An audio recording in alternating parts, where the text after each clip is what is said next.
I was cleaning the drawers in the hallway when I found it. A photo, tucked between the pages of an old user manual for the air conditioner. It must have slipped there years ago. The edges were slightly curled, the colors faded. But the woman in the picture, laughing, her head thrown back, shoulders bare under a sundress, was unmistakably me. Younger, yes. Less refined, but alive in a way I could no longer recognize. My husband passed by just then, balancing a toolbox in one hand and a coffee in the other. He glanced over my shoulder, smiled with that familiar blend of fondness and practicality. "You were always beautiful," he said. "Now you just look more grounded." Then he turned into the bathroom to fix the faucet, the photo forgotten as quickly as it had reappeared.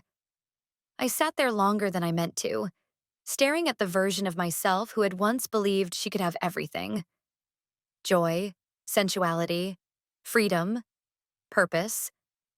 Not the carefully planned routines and layered responsibilities I'd grown into. Not the late dinners reheated in silence. Not the polite kisses on the forehead before sleep. There was nothing wrong, and that's exactly what gnawed at me. The doorbell rang. I didn't get up right away. The photo was still in my hand when I opened the door to him, my husband's closest friend. He smiled, casually, that effortless charm of his like a familiar scent from another life. His visits weren't rare.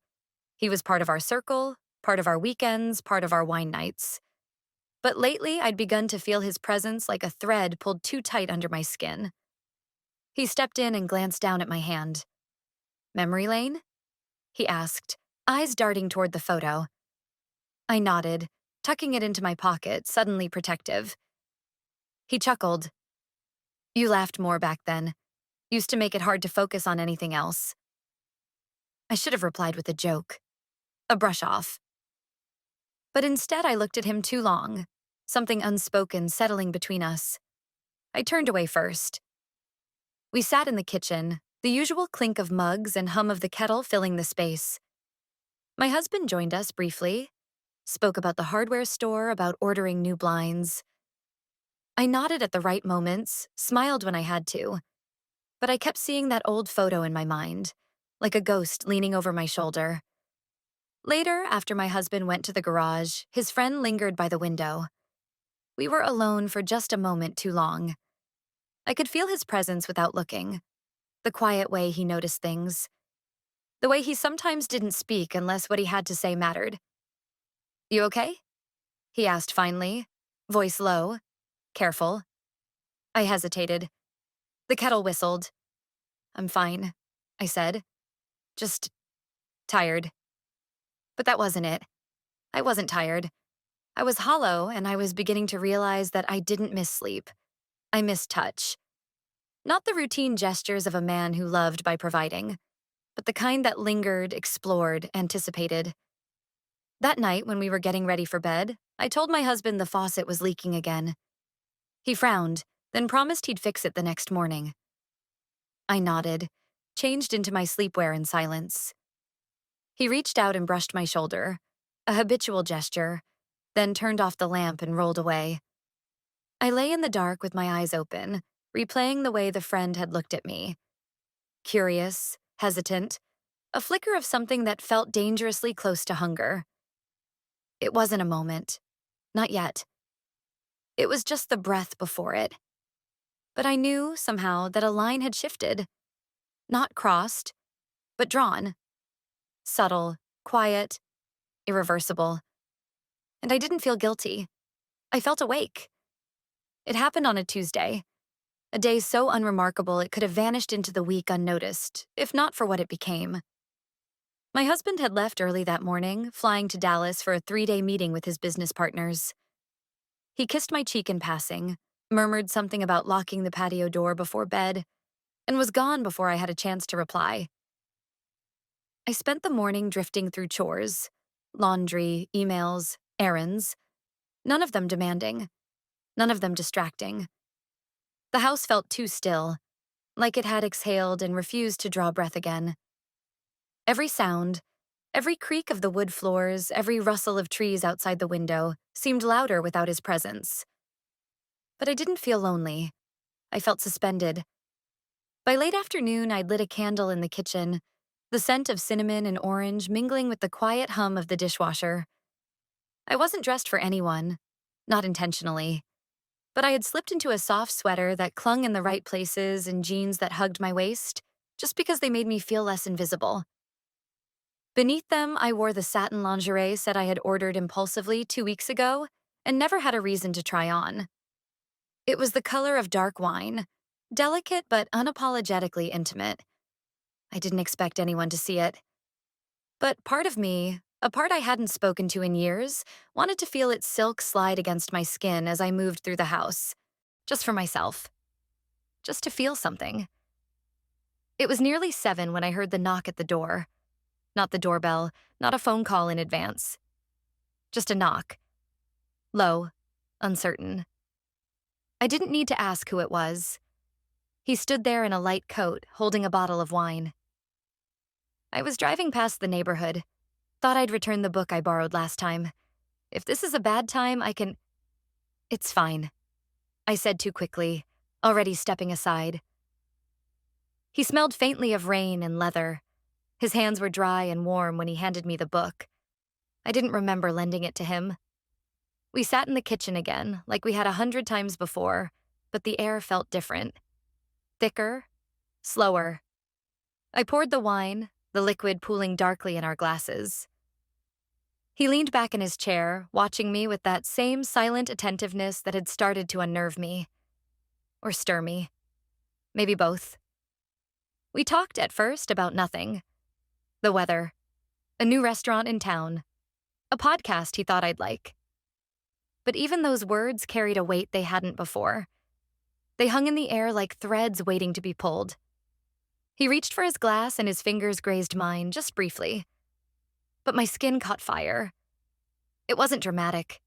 It wasn't cinematic. But it was real. So real I had to grip the edge of the table to keep from showing the tremor that ran through me. Then silence fell. Not the kind that waits for a response, but the kind that acknowledges something has shifted. Irrevocably. "You've changed," he said finally. I didn't ask what he meant. I knew. I stood to put the wine bottle away, mostly to move, to feel the floor under my feet, to escape the weight of his gaze. But when I turned back, he was already standing. Close. Closer than before. He didn't ask. He didn't lean in with confidence or pretense. He waited. Until I didn't move. And then he kissed me. It wasn't desperate. It wasn't gentle. It was deliberate, restrained, and electric.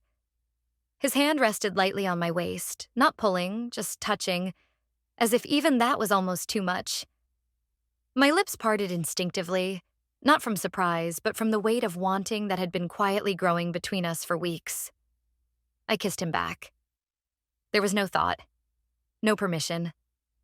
Just the soft press of lips, the scent of his breath, the pulse that bloomed in my throat like a warning bell I chose not to hear. When we pulled apart, the space between us felt louder than it had before. "I should go," he said, voice low, unsure. I nodded but didn't say anything. After he left, I stood in the middle of the kitchen for a long time. My sweater still held the faint warmth of his chest. My hands felt like they belonged to someone else. I walked to the bathroom and looked at myself in the mirror. Not for guilt, not for shame, but to see if I still recognized the woman looking back. She wasn't shocked. She wasn't remorseful. She looked alive. I didn't sleep that night. I lay awake, staring at the ceiling, feeling the ghost of his lips on mine, over and over, not out of regret, but because I wanted to feel it again. Craved it, in a way that made me ache. When my husband called the next morning to ask how everything was at home, I answered with a calm voice. I asked about his flight, his meeting, his hotel. I said the patio door was locked. I didn't tell him that I was remembering how someone else had touched my waist, gently, like it meant something. And the worst part? It did. The morning after, I moved slowly, deliberately. Not because I was tired, but because everything felt different. My body moved as if it were heavier, as if something had shifted in its core. I swept the floor. I folded laundry. I answered 2 work emails and deleted 5. The sound of the washing machine cycling through rinse and spin was the loudest thing in the house. The silence everywhere else was thicker than usual, like it was waiting. I tried to anchor myself in routine. It's what I've always done. When emotion threatened to rise above the surface, I'd reach for order. But the fabric of that order had been disturbed. No matter how straight I folded towels, how carefully I aligned plates in the dishwasher, I couldn't escape the sense that something had begun inside me, and it wasn't going to quietly disappear. I hadn't planned to feel this way. I hadn't even planned to be available. But there was no denying the way my skin remembered him. Not just the kiss, but the nearness, the awareness of being seen and felt. My husband was still gone. 2 more days in Dallas, and that distance suddenly felt longer than it ever had. It wasn't a physical absence. It was the realization that even when he was home, I hadn't felt close. When the message came, it was simple. I think I left my jacket. Mind if I swing by later? He hadn't left anything. I remembered him wearing it when he left. But I understood what he was doing. He was giving me a choice. A reason to say yes. A way to make this something small, polite, deniable. I stared at the message longer than necessary before responding. Sure, stop by. I didn't rush to prepare. I didn't redo my hair or change clothes. I stayed in what I was wearing. Dark jeans, a soft gray top, a necklace that hung low and delicate, something I hadn't worn in years. Underneath, I had slipped into the same lingerie. The deep wine color had stayed with me, like a secret. I wasn't dressing for seduction. I was dressing because I wanted to feel aware of myself. Every step, every movement, a quiet reminder. You are still here. He arrived just after 6, holding a bottle of cider this time. Not wine. Casual, like friends stopping by after work. I opened the door and our eyes met longer than they should have. This okay? He asked, lifting the bottle slightly. I nodded. You're early. I didn't want to make it feel awkward. It already was. But not in the way people fear. It wasn't strained. It was thick with something else. Recognition, hesitation, desire with nowhere to go. We didn't go to the kitchen. We stayed in the hallway near the mirror, where coats and keys and umbrellas lived in their usual places. Where things were still normal, at least on the surface. I talked to him today, he said, glancing toward the window though the blinds were closed. He asked me to check in, said he trusts me with everything. I felt it like a stone dropping in water, the irony so heavy it nearly choked me. Trust. It wasn't lost on either of us. I leaned against the wall, my arms crossed, not defensively, but to hold myself together. He looked at me for a long time as if trying to read something behind my eyes. Do you regret it? He asked carefully. I didn't answer right away. I thought about the silence in my house, about the way I had slept in my bed alone last night, and how, for the first time, I hadn't felt lonely. I had felt full. Not with joy or certainty, but with something that had been missing for years.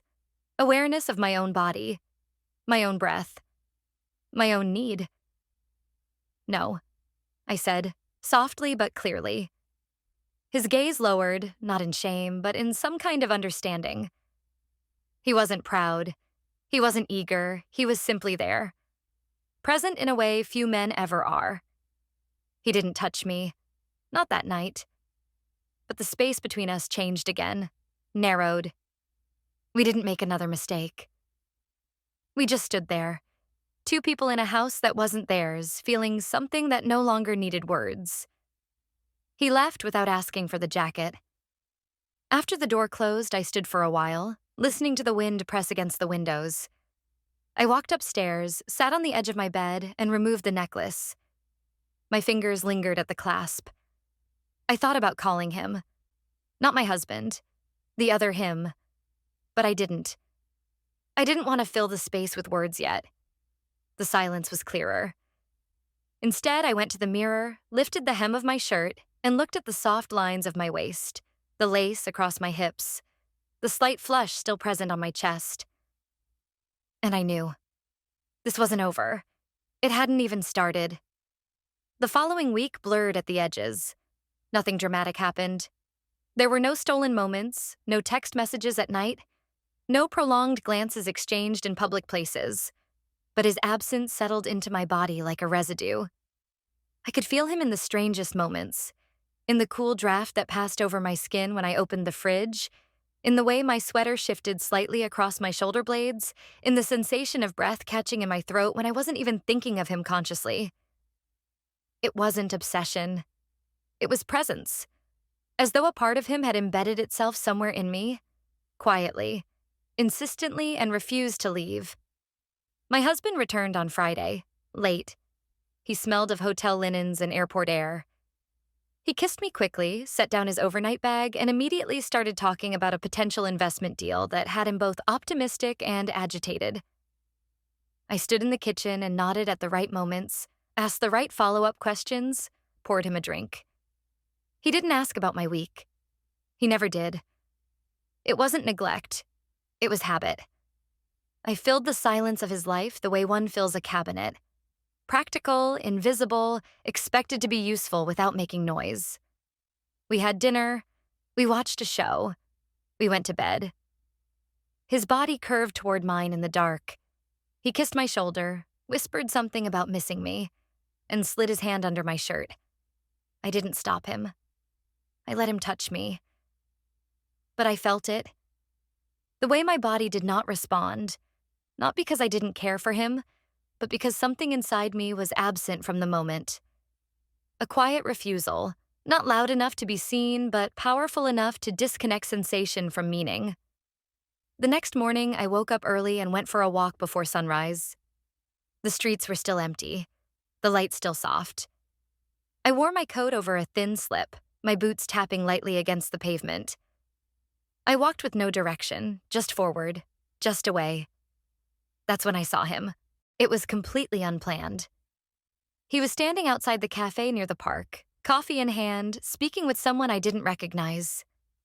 When his eyes met mine, the conversation he was in dissolved. His expression shifted, not to surprise, not to guilt, but to something quieter, recognition. I didn't slow down. I kept walking. He let me pass. But 10 minutes later, I heard steps behind me. Familiar, unhurried. "I didn't expect to see you," he said gently. I didn't respond. "You're up early." I couldn't sleep. We kept walking side by side, not touching, not looking at each other.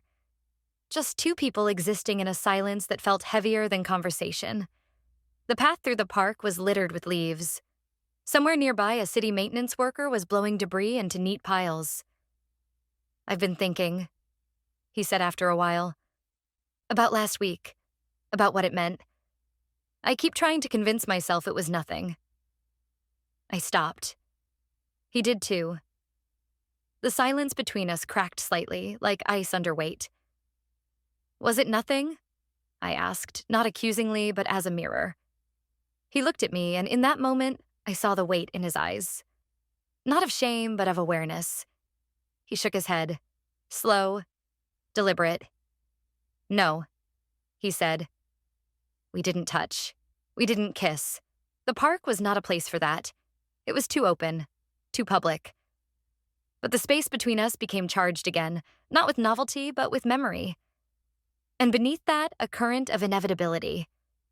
When I returned home, my husband was still asleep. His hand was draped across my side of the bed, palm open, as if waiting for mine to return to it. I stood in the doorway and watched him breathe. I thought about the trust in that gesture, the openness, and how little he knew about what had shifted beneath his roof. Not a betrayal in the dramatic sense. Not an affair with lipstick-stained shirts or mysterious texts, but a drift. A slow, undeniable change in gravity. That afternoon, we had lunch with friends. He laughed easily, reached for my hand when the conversation turned sentimental. To them, we must have looked like a good couple. Settled. Secure. I smiled when expected. I passed the wine. I asked their daughter about college applications. But inside, I was back in the park, hearing his voice say, "No." Later that night, after everyone had left and the dishes were put away, my husband poured himself another drink and stood in the doorway of the kitchen. "You've been quiet lately," he said. "Everything okay?" I paused, my hands still inside the dishwater, fingers wrinkled and raw. "Yes," I said. "Just a lot on my mind."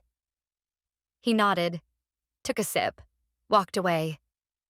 It wasn't a lie, but it wasn't the truth either. Because what I couldn't say, what I didn't yet know how to say, was that something had begun. Not a love affair, not even a decision, but a shift, one that was no longer reversible. And as much as I tried to return to the person I had been, I couldn't unknow how it felt to be seen. To be wanted not out of habit, but out of recognition. Not for being reliable, but for being real.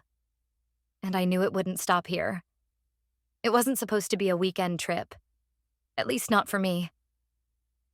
The invitation had arrived weeks earlier, tucked into the clutter of our shared calendar. A printed schedule my husband still insisted on taping to the side of the refrigerator, in spite of every digital tool available. A business conference in Santa Barbara. He would speak on a Saturday panel, network over dinner, and spend the rest of the time at the hotel bar with his usual circle of industry veterans. I was expected to accompany him, the way I always did. Presentable, gracious, silent in the right places. I hadn't said no. I hadn't said anything. I simply packed. We arrived on a Friday evening, the ocean wind sweeping through the hotel's entryway as we stepped inside.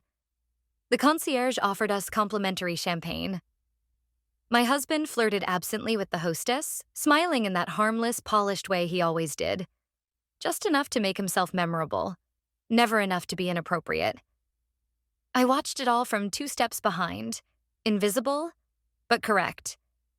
Our suite was clean and generic, the kind of beige luxury that signals wealth without imagination. I unpacked while he took a call, arranging his shirts and ties with precision, as if the act could impose control over my swirling thoughts. I laid my dress across the chair for the next evening's dinner. It was dark green, low cut at the back, more daring than I usually wore. And underneath it, wrapped carefully in tissue at the bottom of my case, was the new lingerie he had given me 2 days earlier. He had placed the box on our bed like a gift. No occasion, no preamble. "I saw it in the window and thought of you," he said. "I figured, maybe you'd wear it for the trip." I had smiled and kissed his cheek. I hadn't told him that I'd already worn it, that I had tried it on alone, on a night he was away, and had stood in front of the mirror thinking not of him, but of another man's hands tracing the lace against my skin. I hadn't told him that I wasn't wearing it for him. Saturday passed in polite gestures. I accompanied him to lunch, nodded through introductions, shook hands with people whose names I forgot moments after they spoke them. I smiled too much. My face ached from the effort. He seemed pleased to have me beside him. Arm candy with a respectable vocabulary. He never asked if I was bored. He never asked what I thought of any of it. In the afternoon, I excused myself. I needed air, I said. A walk. Time to recharge. He didn't question me. He rarely did. I took the elevator down alone. I didn't have a destination. My feet moved before my mind. I passed the pool, the spa, the patio. I crossed the lobby, its high ceilings echoing with the soft jazz from hidden speakers. And then I saw him. He was seated near the windows, alone, a coffee half finished in front of him. He looked up as I entered, and the recognition in his eyes was immediate, sharp. He stood instinctively as if we'd planned this, though we hadn't.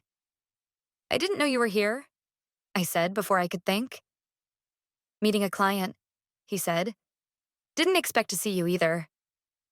We stood in the middle of the lobby, uncertain. "Walk?" I asked. He nodded, already rising. We moved together without needing to speak. Down the steps, across the courtyard, toward the edge of the garden where palms swayed gently in the wind and the sea called faintly in the distance. I didn't ask why he was really there. I didn't want to know if it was coincidence or fate. It didn't matter. What mattered was the electric stillness between us, the way every glance, every breath, felt preloaded with everything we hadn't said. I stopped beneath a low tree, the shade cool against my skin. I wore it, I said quietly. He looked at me, confused. The lingerie, I clarified, barely louder than a whisper. His breath caught. I saw it. The recognition, the hesitation, and then something deeper. Not hunger, not triumph, but something that resembled pain. A tenderness that surprised me. You shouldn't tell me that, he said. I know. We didn't kiss right away. Not the way you expect it to happen. It wasn't a fevered collision, not the desperate grasp of two people cheating time. It was slow, devastating. A question asked in the form of a mouth brushing against another. A pause.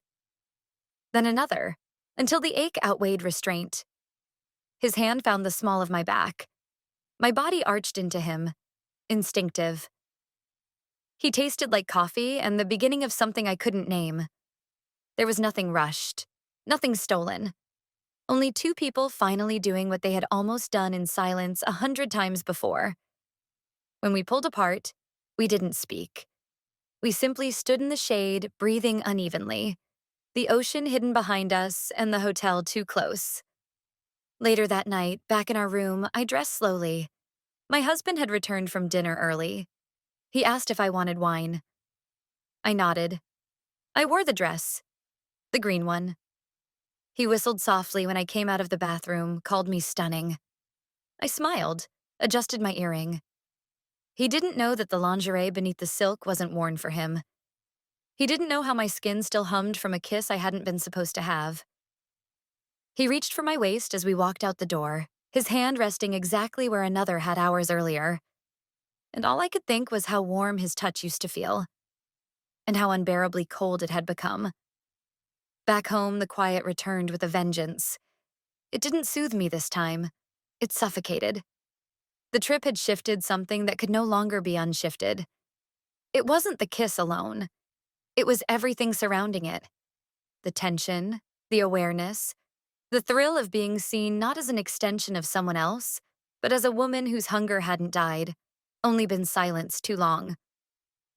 I brought all of that home with me. It followed me through the customs of marriage, laundry loads, dinner prep, weekend planning, as if those rituals could still contain the version of me that existed now. My husband had become lighter after the trip. He believed, perhaps, that the weekend had helped, that the green dress, my hand on his arm at the dinner, my willingness to travel again, these were signs of rekindling. He started waking earlier, making breakfast. He suggested we take a short trip to the coast next month, just the two of us. He even tried to be physically tender again, gentle caresses at the small of my back, soft kisses in the early morning before his shower. Once, he left a note near my coffee cup that said, "You looked radiant this weekend." I stared at the word radiant for several minutes. I didn't recognize myself in it. Or maybe I didn't recognize his version of what it meant. The problem wasn't that I didn't care for him. It was that I couldn't feel myself in the way he touched me. I couldn't breathe in his rhythm anymore. His affection came from a place of comfort, of habit, and I was no longer living in habit. I was floating somewhere between guilt and awakening, between memory and desire, unable to fully return to the version of me he still believed in. I tried, out of fairness. I let him undress me one night. He lit candles in the bedroom, thinking it would stir something sensual between us. And I lay there, letting his hands travel my skin like a familiar map. But all I felt was the absence of that earlier burn, the pulse that lived in the unexpected. His touch was safe. It didn't make me tremble. It didn't make me hold my breath. It made me disappear. Afterward, I curled up facing the window, eyes open, feeling lonelier in the presence of love than I ever had in its absence. I didn't cry. I just folded myself smaller and listened to the rhythm of his breathing as he drifted into sleep beside me, content. In the days that followed, I became more deliberate. I chose my clothes with a quiet purpose, not to seduce anyone, but to keep the sensation of awareness alive. My lingerie drawer, once a graveyard of forgotten silk and lace, became relevant again. I wore perfume at home. I started brushing my hair a certain way, putting on lipstick even when I wasn't going anywhere. I told myself it was about reclaiming my sense of self. But I knew what I was really doing. I was waiting. Not actively, not in desperation, but in the way the body waits for weather to change. Sensing it in the air, in the light, in the invisible shift of temperature before a storm. We hadn't spoken since Santa Barbara. Not even a message. Not even a look. But I felt him everywhere. In my reflection. In the clothes I chose. In the way my fingers hovered too long over the coffee cups at the store, remembering how he sipped his black with no sugar. One afternoon, I walked into the kitchen and found my husband unloading groceries. He held up a bottle of white wine, a brand I liked years ago but had since forgotten. He said he thought it might go well with fish for dinner. I thanked him, smiled even, and opened the fridge to put it away. And then I asked, almost without planning, "Do you think we've changed?" He looked up, surprised. "Changed how?" "Just changed. You and me." He walked over, leaned against the counter, and tilted his head slightly. "I think we've grown. Settled. Isn't that normal?" Normal. I nodded slowly and turned back to the fridge.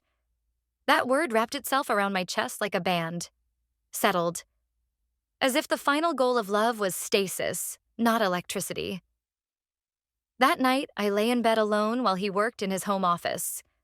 I stared at the ceiling fan spinning its soft rhythm above me. My body was still. My mind wasn't. I thought about the garden at the hotel, about the warmth of a hand on the curve of my back, about the way my name sounded when said with restraint instead of routine.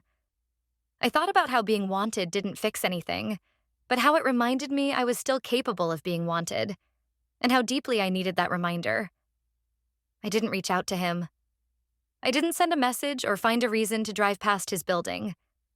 I just waited, quietly in the low hum of this new in-between, where my marriage continued on its rails, steady and unquestioning, and my heart slowly turned towards something that hadn't even asked for it. And I knew, somehow, this wasn't going to fade. It was only the beginning of the fracture. And soon, the silence would start to crack. The day they left for the lake, I woke up early. The air was still cool from the night, the sky pale with the hush of morning not yet broken by routine. I made coffee in silence, listening to the sounds of bags being zipped, car keys being searched for, boots scraping against the front mat. My husband was excited. Not in an exuberant way. He rarely showed emotions that way, but in his efficient, productive manner. He loved the lake house. He loved the simplicity of it, the clean structure of planned rest. He said it reminded him of who he was before all of this, before spreadsheets, deadlines, and endless dinners in hotel ballrooms. He was going with him. It had been my husband's idea to invite his friend along. A boys' weekend, he called it. A return to old rhythms. Fishing. Cigars. Late-night whiskey. He said it would be good for them both. That I could take time to relax, have the house to myself, maybe catch up on reading or visit that art exhibit I'd mentioned weeks ago. I said nothing as I helped load the last bag into the back of the car. I smiled. I kissed his cheek. I waved from the porch. I even waved at him, his friend, who sat quietly in the passenger seat, avoiding my eyes. I waved until the car disappeared down the road, and then I closed the door with a quietness that felt rehearsed. Inside, the silence was different now. It didn't hum with waiting. It pressed down. The weight of absence wasn't from my husband. It was from the one who had taken up residence in my thoughts, who now sat beside him for hours on end, close enough to touch, but silent. A man who, like me, now lived two lives inside one skin. I wandered through the house that morning without aim. The laundry sat unfolded. The bed remained unmade. My phone buzzed once, my sister asking about dinner next weekend. But I didn't answer. I walked barefoot across the floor, into the kitchen, poured a second cup of coffee, and leaned against the counter, still in my nightgown, hair unbrushed. My reflection in the window startled me. I looked undone. Not in the dramatic way. Nothing smeared, nothing broken.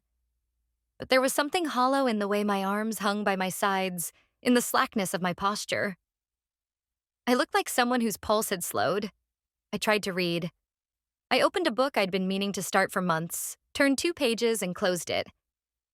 I thought about calling a friend, meeting someone for lunch, even walking downtown. But all of it felt performative, like I would only be doing it to distract myself from what I couldn't say out loud. I missed him. Not my husband. Not the comfort of my old life. I missed the man who had looked at me and seen a hunger I hadn't yet acknowledged in myself. I missed the friction, the barely held control, the moments before and after touch when breath became uneven and the world narrowed to the space between skin and memory. In the afternoon, I pulled the lingerie from the drawer and held it in my hands. The fabric felt lighter than I remembered, as if it had become part of me. I didn't put it on. I just held it there, letting my fingers run along the lace. Then I folded it gently and put it away again, like preserving something sacred. The hours dragged. I opened a bottle of wine too early. I stood on the back porch and let the sun heat my skin through the fabric of my shirt. I thought of how he'd looked at me the last time we were alone. Thought of how his hands hadn't shaken. How he'd held back with more force than most men used in pursuit. The sun dipped lower. The house grew darker. I didn't turn on the lights. And then, as if drawn by some thread I couldn't see, I reached for my phone. I typed the message slowly, pausing after each word. I can't pretend anymore. I don't want to. My finger hovered over the screen for a long moment. I didn't weigh the consequences. I didn't imagine what would happen next. I didn't craft a second message to soften the blow. I pressed send. The response came sooner than I expected. I've been waiting for you to say that. I let the phone fall onto the couch beside me and stared out into the fading light. My body felt electric, not with excitement, but with certainty. There was no plan, no escape route, no dramatic declarations. Just truth, bare and impossible to take back. The silence in the house changed. It was no longer heavy. It was filled. Later, lying in bed, I imagined the lake. I pictured them side by side in the boat, quiet, laughing over old jokes. I wondered if he had stepped away to message me. If he had looked up at the same sky, knowing that on the other end of the signal I was lying here, heart open, no longer pretending. And in that silence, I understood something terrifying and clear. This was not about lust, not about rebellion. It was about becoming someone I hadn't let myself be for years. And I wasn't going to let her disappear again. I didn't leave. Not in the way people expect when stories like these unravel. There was no suitcase packed in a rush, no dramatic exit at dawn. But something inside me had already crossed a threshold, and I knew, whether I admitted it aloud or not, that I would never be able to go back to who I had been before. After I sent that message and received his reply, I stayed in that stillness. I didn't respond. I didn't plan a meeting, didn't suggest a time or place. I simply let the truth settle inside me, like ink in water, slowly staining everything it touched. The walls of my house, the quiet drawers of our shared life, the smile I put on when I ran into neighbors or exchanged pleasantries at the grocery store. Everything I said began to feel like a performance, and yet I had never felt more honest.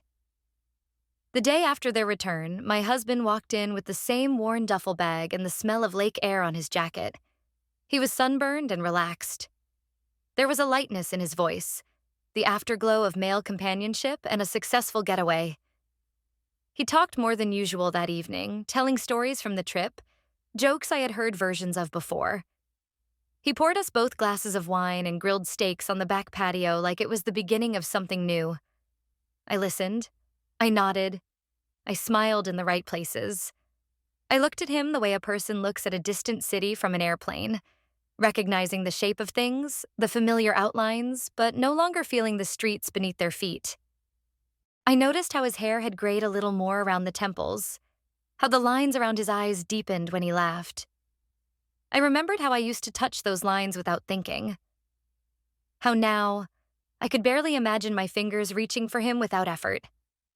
Later that night, when he touched my back in bed, it wasn't unexpected. His hand was warm, his breath steady. He kissed my shoulder and murmured something quiet, his voice low and intimate. I turned toward him, and for a moment I allowed it. I let him kiss me, let his mouth trace the hollow of my throat. But the sensation was muted. My body responded with the obedience of routine, not desire. There was no spark, only echoes of what used to live here. I pulled away gently, saying I was tired. He accepted it without question, rolled over, fell asleep, and I lay in the dark, eyes wide, feeling the way my skin had flinched beneath his touch, not in rejection, but in recognition. Recognition that it was no longer his to claim, that the part of me that had once reached for him without thought had shifted its allegiance. In the following days, my habits changed. I didn't tell him where I went when I left the house. He didn't ask. I spent more time preparing myself in the morning, not for appearances, not for others, but for clarity. I needed to feel sharp, real, intentional. I began to walk longer routes through town, past places I used to visit before marriage, before routine had carved its steady path. I went into stores just to touch the fabric of dresses I might never wear, smelled perfumes I had long since given up on, wrote lists in notebooks with no intention of completing them. Everything became about feeling. One afternoon, I stood in front of my closet and ran my hands along the row of clothes I had worn over the past decade. Safe colors, practical cuts. Nothing too tight, too bright, too anything. I reached to the back where I kept the dress, the green one from Santa Barbara. I took it out and laid it on the bed. Then, slowly, I undressed, slipped into it again, bare feet against hardwood, the zipper whispering up my back like a promise. In the mirror, I studied the woman I had become. She wasn't reckless. She wasn't cruel. She wasn't a victim of temptation or a cliché of midlife unrest. She was someone who had spent years living with a muted heart and had finally heard its voice again. The phone buzzed once. A name. His. "Can I see you?" I didn't respond immediately. I looked at myself longer, at the way the fabric shaped my spine, the curve of my waist, the soft tension in my shoulders. I thought about the risk, about the fallout, about the guilt that had dulled into something more complicated. Then I replied, "Not tonight, but soon." There was no fire in my veins, no reckless thrum of adrenaline, only the steady beat of inevitability. Not because I needed to feel wanted, but because I needed to feel true. The next morning, I sat across from my husband at breakfast. He read the paper, made comments about the stock market. I stirred my coffee slowly, watching the swirl of cream disappear into brown. He looked up once, met my eyes. "You okay?" he asked. I nodded. "Yes." And in that moment, I realized I wasn't lying. I wasn't okay in the way he meant, in the way that meant everything was fine and would stay the same. But I was okay in a different way. I was becoming someone who could no longer accept pretending as peace. I didn't know how this would end. I didn't yet have the shape of it. But I knew I wasn't waiting anymore. I was moving. And soon I would choose where. There was no announcement, no suitcase near the door, no confrontation, no trembling hands, no trembling voice. It didn't happen like it does in stories or films. What came instead was the quiet erosion of pretense. A long, slow undoing, thread by thread. The morning I decided to tell him, the house was still. Outside, the sky was flat and gray, the kind of sky that demands nothing from you. I moved through the kitchen as I always did, made coffee, sliced fruit, wiped the counters though they were already clean. I wasn't afraid. That part had already passed. The fear had been replaced by a deeper weight. Certainty. He came downstairs in his usual quiet way, already dressed, already skimming through news on his phone. He kissed my temple distractedly, took his coffee, sat down, and began reading aloud an article about the housing market. His voice was calm, assured, belonging to a man who believed his life was intact. I let him finish. I let him sip his drink and fold the paper just so. Then I said it. Not all at once. Not with cruelty. I said it with the same tone I might use to describe the weather. Steady. Unapologetic. Clear. I've changed. I don't want to stay in this house anymore. He looked at me for a long time. The paper slowly lowered in his hands, the weight of what I'd said filtering through layers of shock. His face didn't twist into anger. His voice didn't rise. He simply stared, blinking as if he hadn't quite heard me correctly. But he had. He understood. "What happened?" he asked finally, his voice dry, almost brittle. I could have lied. I could have said I didn't know, that I was confused, that it wasn't about anyone else. But he deserved the truth. Not the full anatomy of it, not names, not nights, not moments pressed into memory, but the truth of what had died between us. "I don't feel like myself here," I said. "I haven't for a long time." He nodded slowly, set the coffee cup down. There was a tightness in his jaw that he didn't try to hide. But still, no anger, no pleading. He looked away for a moment, then back again. "Is there someone else?" I hesitated, and in that pause, everything was said. He looked down at the table, exhaled once, deep and quiet. I watched the realization move through him, not like a wound, but like a cold front settling into the bones. A change he couldn't prevent, no matter how much he might have tried. He didn't ask for details. He didn't accuse. He simply nodded again, stood up, and walked out of the kitchen. I stayed where I was. The silence after the conversation was deeper than the ones that came before it. Not heavy, not sharp, just final. That afternoon, I didn't pack anything. I didn't rush to call him. The man I'd been thinking of all this time. I didn't go to him as if he were a refuge or reward. I stayed home. I opened windows. I moved through each room slowly, touching familiar objects like they belonged to someone I used to be. The air smelled different, somehow cleaner. Or maybe it was me. When night came, I showered. I chose my clothes carefully. Nothing extravagant, nothing revealing. Just a soft dress, loose around the shoulders, easy to move in. I applied a hint of perfume, a gesture not for seduction, but to mark the moment. I didn't text him. I drove. The city lights blurred through the windshield as I moved through the streets, each turn deliberate, each red light a moment to breathe. I parked 2 blocks away, walked the rest on foot. My heels clicked softly against the pavement, the night wrapping around me without resistance.